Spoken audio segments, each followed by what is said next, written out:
We have Shaun Young with me. And if you want to follow along, Shaun has some expertise in wholesaling and virtual assistants and how that can help you with your wholesaling. So I'm going to send you over to two URLs that I'll make sure are clickable in the show notes.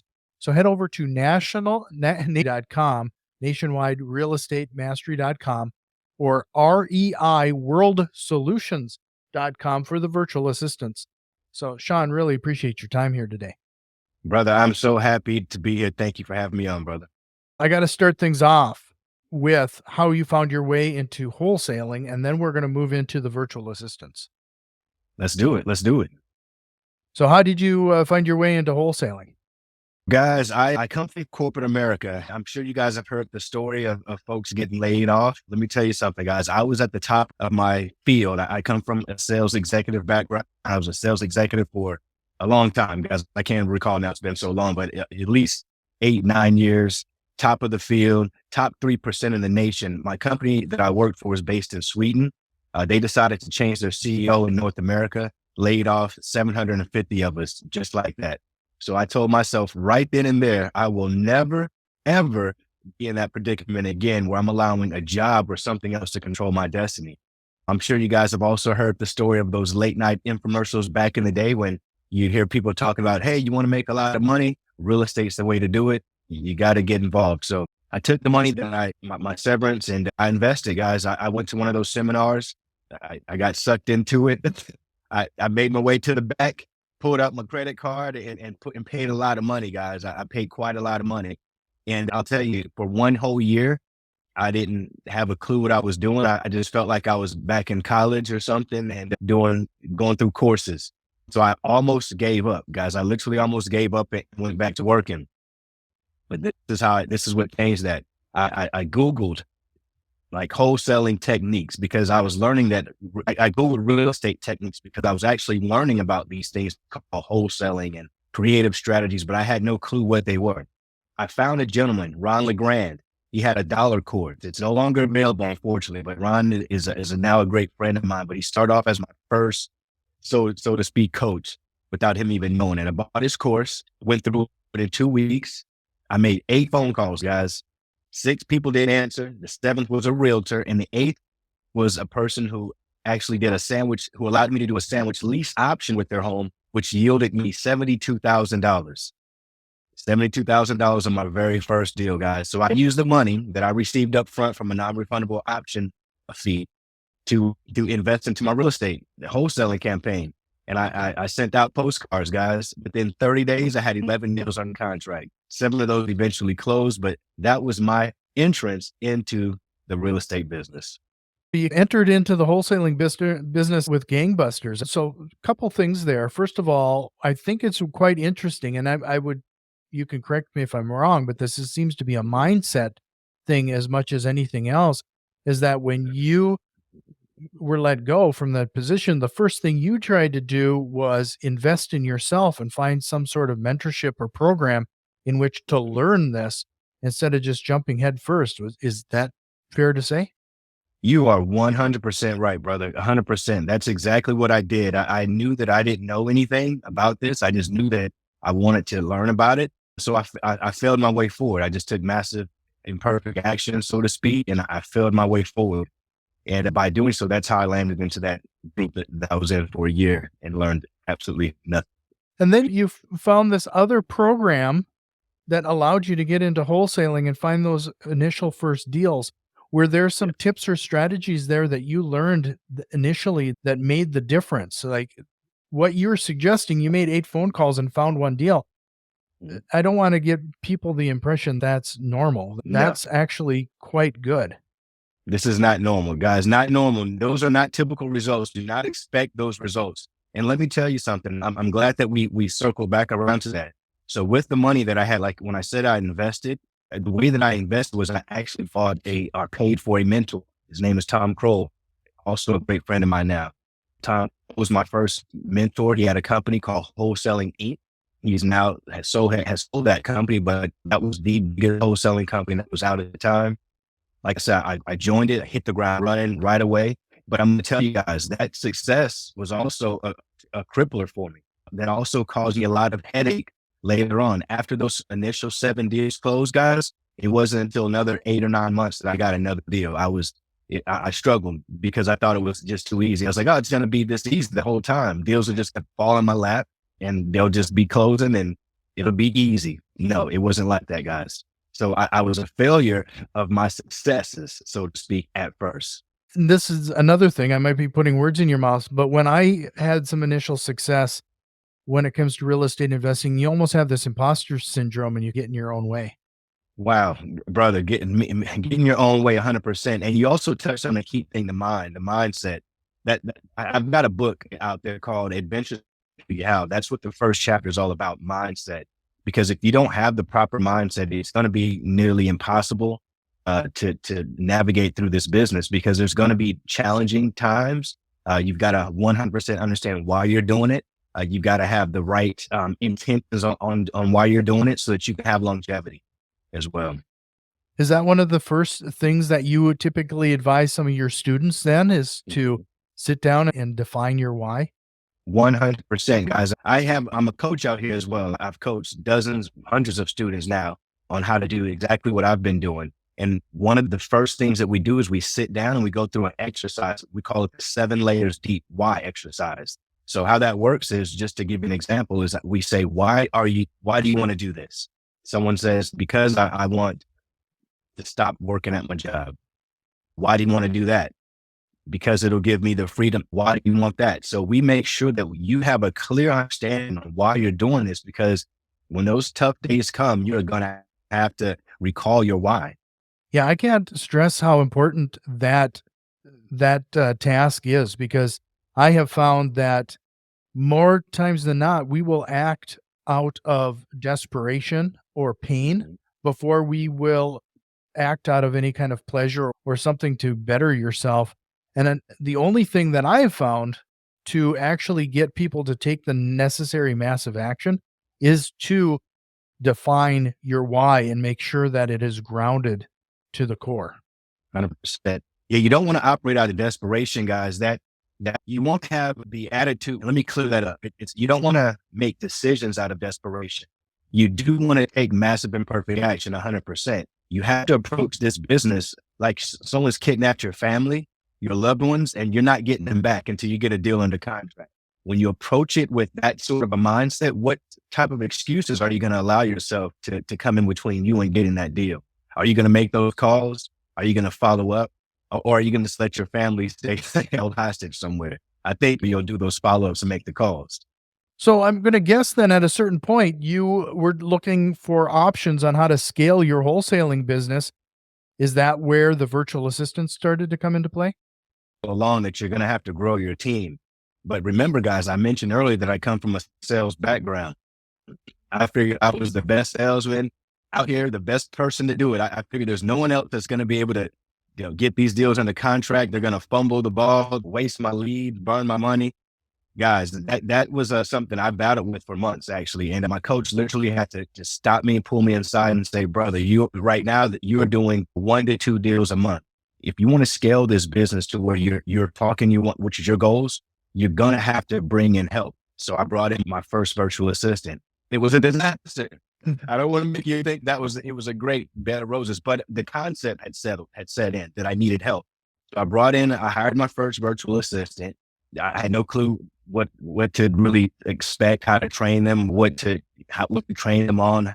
It was a disaster. And I actually went through maybe 4 virtual assistants before I figured, you know what? I can't be the only one that's out here dealing with this issue, hiring virtual assistants and having success with them. So guys, what I did was I partnered up with 2 of the largest call centers in the Philippines so that I could create my own company called REI World Solutions and provide professionally trained, college educated virtual assistants, not only for myself and my company, which we utilize every single day, but to my students and for my clients all over the country. That's especially interesting. You had a rough patch when you were first getting into the virtual assistants yourself. What are some of the lessons you learned that you could pass on to people? What are some of the questions they should be asking to make sure that the team they're working with is capable of doing the real estate investing? 100%, guys. You want to ask them what is their experience level in your particular industry. Number one. Number two, do they have the skills that needed to match the tasks that you need to have handled for you? You can't just bring someone in that creates websites and you need them to cold call. You've got to ensure they can do the task that you need them to do. Number three, guys, is you've got to ensure that you're getting BAs that are dedicated to your company only.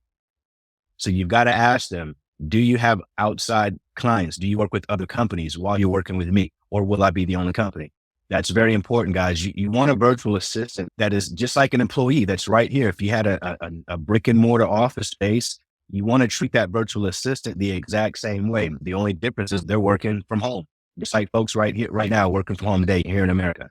Yeah, that's interesting because a lot of the virtual assistants, like you said, that I've had experience with do work for multiple other investors. And frankly, we just haven't seen the consistency that we would need. You won't get the consistency. And that's a huge factor. That's a huge differentiating factor between other companies and our company is that our virtual assistants are 100% dedicated to one client and one client at a time. That's it. They're dedicated to growing your business, ensuring that you guys get more deals closed, more transactions are happening. That's it. They're not clicking off from you at 4 and then at 4:30, they're on with me handling bit. No, they're dedicated to you 100%. And the way that we are able to accomplish that is all of our virtual assistants do work on a minimum of 20 hours per week. So the minimum that you can hire one of our virtual assistants is for 20 hours, a maximum of course, 40 hours. Okay. Well, another thing that I find interesting and is regarding some of the other virtual assistants that I've had is that if it's not written down or it's not part of the script, it's really hard for them to think on the fly, if you will. Is that the case here? Or do you find that your team is a little more specialized in the fact that they can think on their feet and go where the conversation leads them? 100%. That is a great point. A lot of folks out there are crippled again by virtual assistants who are 100% just going to read that script, and they might not read it to the best of their ability. They're just going to do what you've asked to read that script. No, our virtual assistants are definitely, they definitely have a guideline to follow, but they are also taught to be conversational. These are regular people, just like you are a person as well. So consider that when you're reaching out to these folks from a cold calling perspective, 100%. So our virtual assistants have accent coaching. They're monitored, they're managed. Our team monitors and manages them as well. You as the client have the ability to monitor them all throughout the day. You get a report at the beginning of the shift, or you get a check-in at the beginning of their shift. Hey, how's it going? Good morning. I'm starting my shift. At the end of the shift, you'll get a report that says, this is what we've accomplished. This is how many dials, how many connects, how many leads, whatever the tasks were for them for the day, you'll get a report at the end of each day. So it's very engaging. We set it up so that our clients are engaged with the virtual assistant on a daily basis. That's another crucial point, guys, is having engagement with your virtual assistant. And the training that you spoke of, Jack, is definitely important because if without that training in place, you're right, your virtual assistants are going to be left in not knowing what to do unless you train them. That's where we come in. We've done this for so many years, for so many repetitions, that our training staff trains them on tools, trains them on objections, rebuttals. Guys, you got an employee that's really worth $60,000, $70,000 going to produce for you. They're going to add whatever tasks you have them set, because we're not going to assign them to you unless those virtual assistants handle those tasks. Just to remind everybody, if you want to learn more about what Shaun is up to, especially regarding the virtual assistants, head over to reiworldsolutions.com. Like I said, I'm going to have those links as shareable and clickable in the show notes. Shaun, are there some questions that an individual investor should be asking to ensure that this is the next step that they should consider taking, is hiring a virtual assistant? Yeah, absolutely. Some things that you want to definitely consider is if you have a 9 to 5, you want to ask yourself, do you have the time? Do you have the time bandwidth that it requires to do market research, to send out mailers, to follow? And mailing is something that you only want to do very targeted, but you definitely still want to do it. Who's going to be making cold calls for you? Who's going to be doing the following up? Who's going to be texting? Who's going to do the follow-up on the texting? If you don't have the space to do that for yourself, then it's a no-brainer. You're going to need some help. Do not come into this business and dibble dabble with it. When you come into this business, be ready to come in and go all in. I'd say there's like a 90 to 120-day runway. And what do I mean by that runway? Is that's how long it takes before people come into our industry, they try it out, they dibble dabble with it, and then they say, oh, you know what, I'm off to the next thing.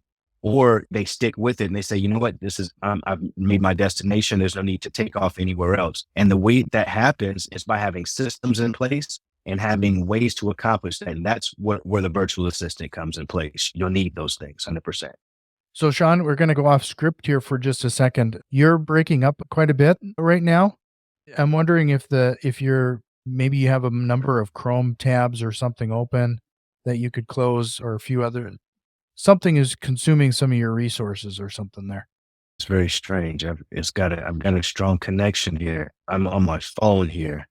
Oh, you're on your phone, not the meter connection that I'm seeing on this end. It keeps fluctuating a lot but did I lose you? There you go. There we go. Yeah. Oh, wow. Okay. Well, Wow, that hopefully got this will be way better. What did you do? I didn't do anything. I didn't do anything. Oh, okay. Yeah, I just checked my phone there, make sure that I had a strong signal. She has showed me I had a strong signal there. Okay, cool. I'm Sorry so for sorry that about interruption. No No. problem at all. I'm sorry about that. No, I just wanted to make sure everybody can see and hear you fine. The audio was coming through, but you'd be jumping around a little bit. Got it. Understood. So I'll just edit this bit out. Okay. Anyway, give me 1 second. Sure thing. Trying to remember where we left off here. The last thing is you were asking The questions that investors should. Mhm. Okay. So, Shaun, this has been some really great information. Could you give us a couple of examples of how your team has helped take people to that next level in scaling their wholesaling business? 100% for our team. Immediately, once I brought in one virtual assistant, we were able to go from, again, 1 to 2 deals a month to immediately 4 deals solidly a month, which let me know I need to bring in some more cold callers. So I added even more. As we added more, we peaked at averaging 11 deals per month, guys. Our strategies have changed slightly since the market has shifted.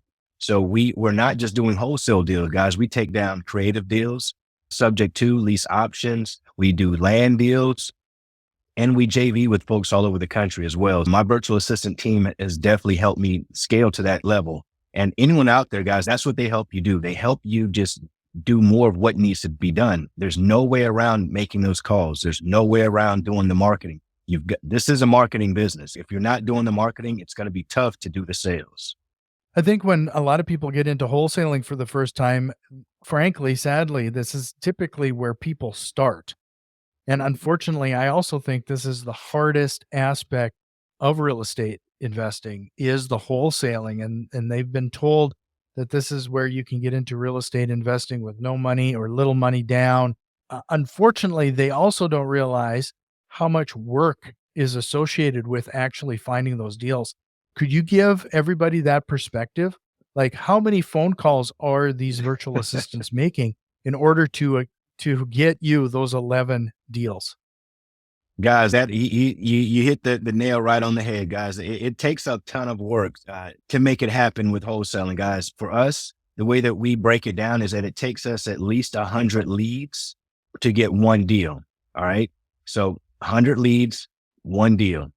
To get 100 leads, guys, it takes thousands upon thousands of calls. And that could go up and down. But the way that we measure it is going to take us for sure 100 leads for one deal. And that changed. It used to be 50 leads to get one deal, but that has definitely changed. It takes a lot of energy out here. You've got to shift your strategy. And I'll share with you guys how I shifted my strategy.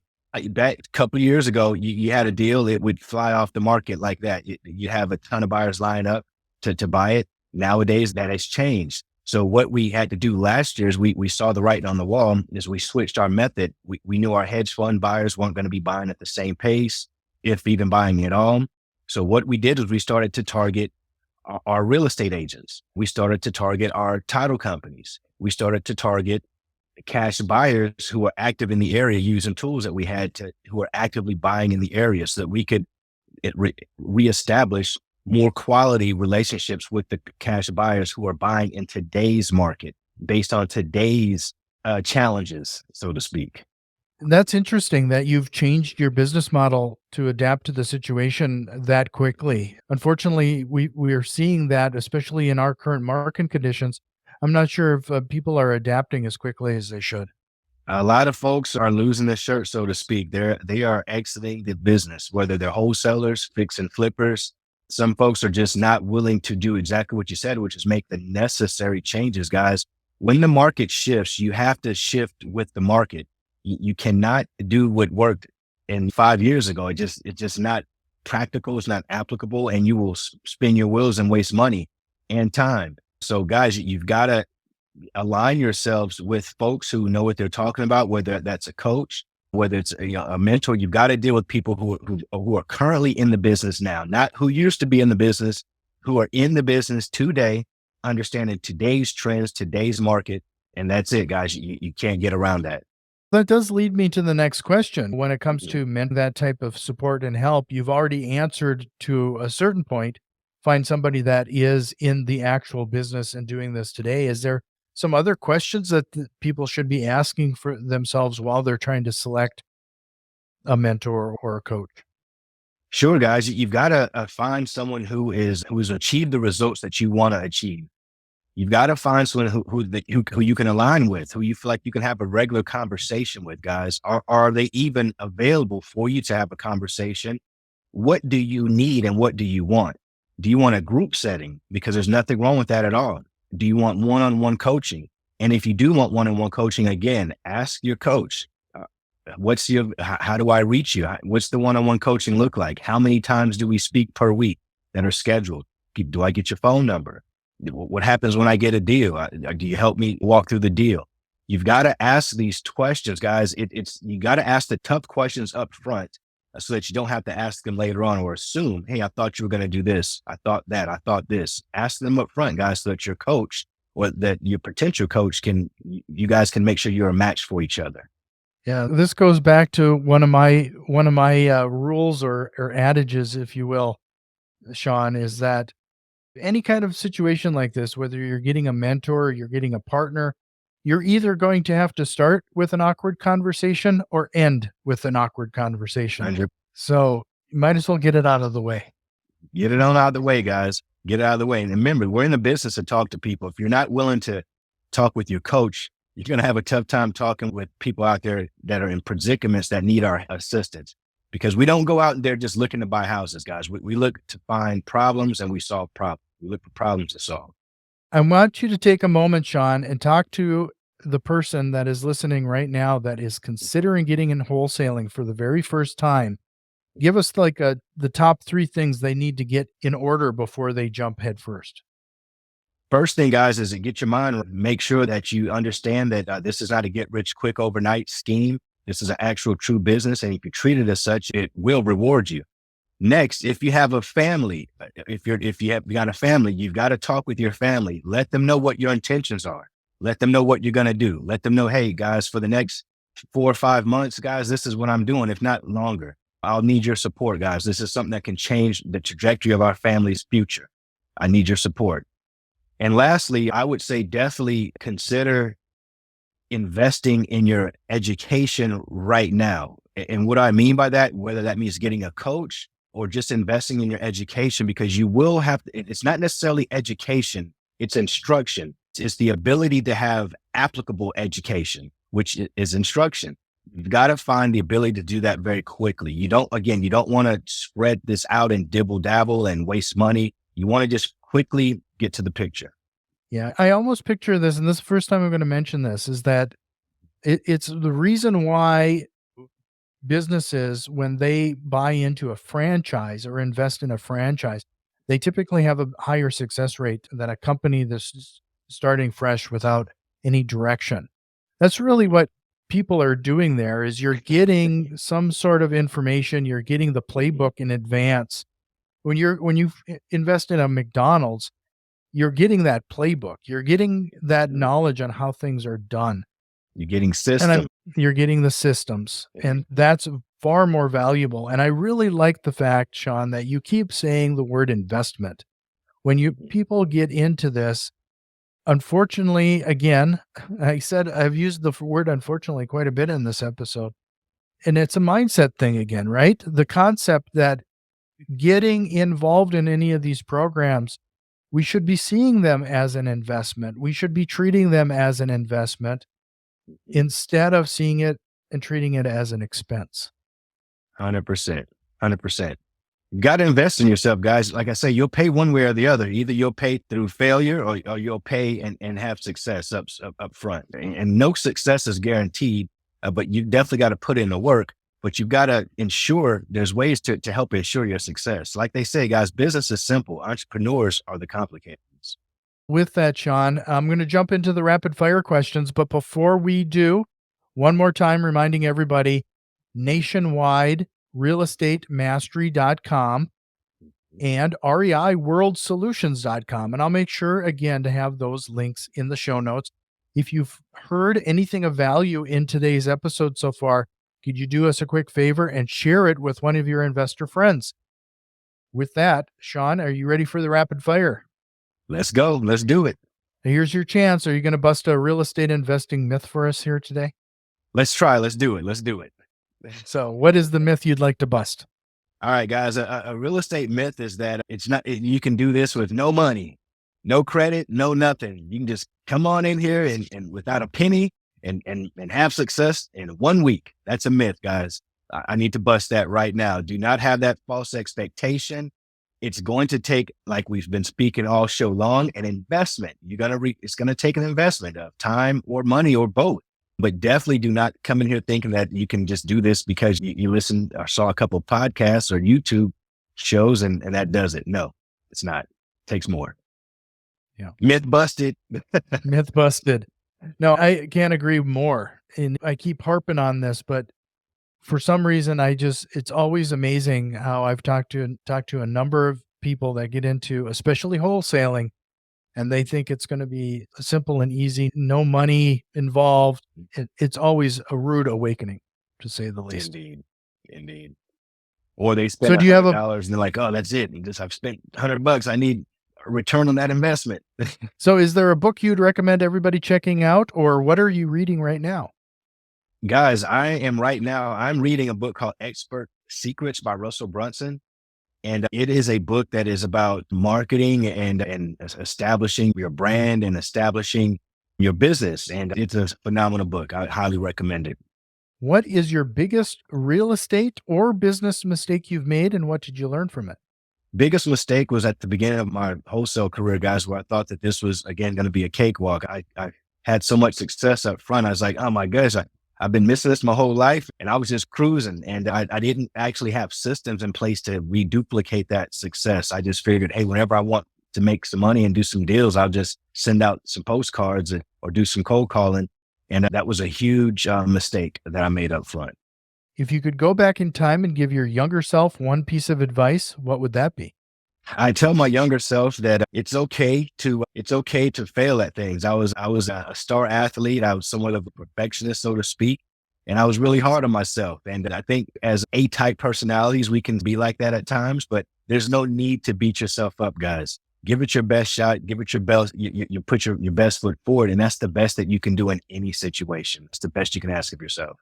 So now I got to give you only 60 seconds. You're going to give everybody a tip or trick that they can implement today in their business. What would it be? Guys, a tip or trick is to get some help. You need some help in your business right now. If you don't already have help, you got to grow your team. No way around it. You need someone to help you with that marketing. You need someone to help you with the admin tasks that you just can't do. $6, $7, $8 tasks. That's not for you. That's for someone else. Implement that today, guys, and you'll see your business change tomorrow. Promise you. Well, Shaun, is there a question or concept you wished we would have covered here today? We've covered it, man. We've definitely covered it all. I think we've given the audience a nice chunk to digest. And I just really wanted to make sure that folks out here understand that this is possible, guys. This business is 100% possible to change your life. Just take it serious, be patient with yourself, create systems, get your team in place, and just treat this like it's your baby. Treat this like it's a business. And it'll be just that. It'll reward you.